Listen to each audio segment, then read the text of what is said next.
because I think like the biggest difference between you and us, well, at least me, like when you were basically building your audience, is that your content, a lot of it revolved around fan interaction. Oh, like 80% of it. Yeah, I mean, you had like fan calls and fan mails and like reading fan comments and everything like that. And to me, I've like I don't know how much fan mail you get. I probably get a lot less than what you had to go through. So like to me, whenever I get a really deep story or like a really long piece of email, like really long email, that's when I'm able to sit down and read it, because I rarely get one of those. Most of the time it's just like, can you review School Days, please? I've messaged Studio Wit, letting them know that you want Mika's Aaron. Fuck. You know, that's the kind of mail I get most of the time. Yeah. So it's like a nice break whenever I can see someone who actually has, you know, put effort into their fan mail, and that's to me, like, that's why I always end up reading it. And it does still like mean a lot to me that hey, I've done something for someone that I've never met before, or probably never meet, and that doesn't matter, you know.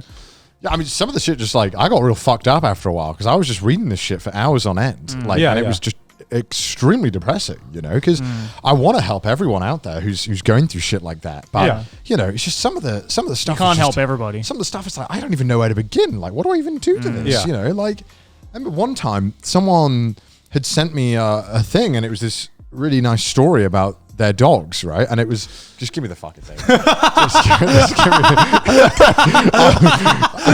You couldn't see off camera, but Ashley was just standing with the coffees like that for like 2 minutes. While I just like, oh god, Connor's gonna get on like a really long story right now. You know, there was this story. And I remember it was just so, the way they wrote it was like some kind of Memento-esque thing, right? Where it was just like, I didn't know what was coming. And so she talked about how, you know, these two dogs were amazing and she's doing a lot better. And it was like, it was genuinely like a 3-page letter, and it was great. It was like all positive, and it was like, oh yeah, so I was doing really bad in life, and it was doing, you know, and I got these new support dogs that helped me, and it was amazing. And then, sorry, it's so morbid. And then at the end of this thing, right, of this thing that's going amazingly, she was like, oh, and then my dogs died after they got hit by a truck. And it was like this thing of, it was like, and now it's not going so well, but I'm trying. And I'm like, what?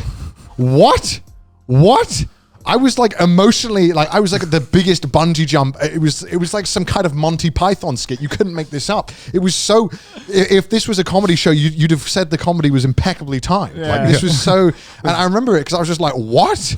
And I was like, what happened? In the first half. And I, you know, it's one of those things you can't help but laugh because you're like, this is so fucked. This is, and I felt so sorry. I was like, what is happening? You know, sometimes you just have a moment in life where you don't know how to react, and your first gut reaction is just to laugh. Wow. And it's just like, I had to reread it like 3 times. I couldn't believe it. I was like, wait, what? I think it's just like a nervous reaction, right? Where you're just like, how do I react to this? I've never had writing like that before. If this had been done in the book, this should be like award-winning. This caught me totally off. I didn't even think it was going there. It was not a single. There was no like hint. There was no indicator. There was no like Like some M. Night Shyamalan shit. There was no.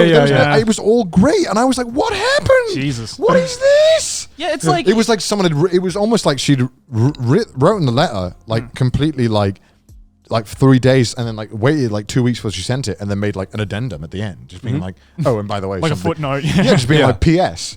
By the way, P.S. They're dead. P.S. It's not good now." And I'm like, what?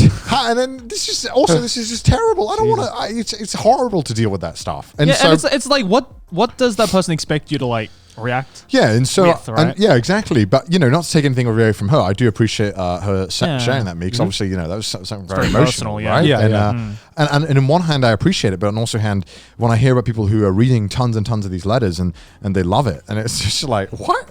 Like, can you emotionally handle all of this? And if you can, like, I have to. Like, are you a psychopath? Yeah. Like this is a lot. You know, it's like, imagine if you were speed running therapy for some people. Like, this is like, you're just like, you get the sob story and you get to help. Like they leave, and it's like, this is horrible. This is I mean, I think it's like, unfortunate that we can't listen to everyone. Yeah. And because like I got into YouTube because I wanted to like just find other I people. want to connect people. Yeah, I wanted to connect people. I wanted to find people with the same interests that I had. Yeah. Which is why like a lot of our close friends in England that we had now are like people I met through YouTube or through being fans of my content. And through that, I kind of like for the longest time, I kind of prided myself of like, you know, if you're a fan, come say hi and maybe we can be friends one day, you know, who knows? And that was when that was manageable, right? And like some of my first fans are now like some of my closest friends. Yeah. You know, one of them is going to be like some of them are going to be, you know, at my wedding. You know, that's Groomsmen, right? Yeah, exactly. So it's gone from that to now like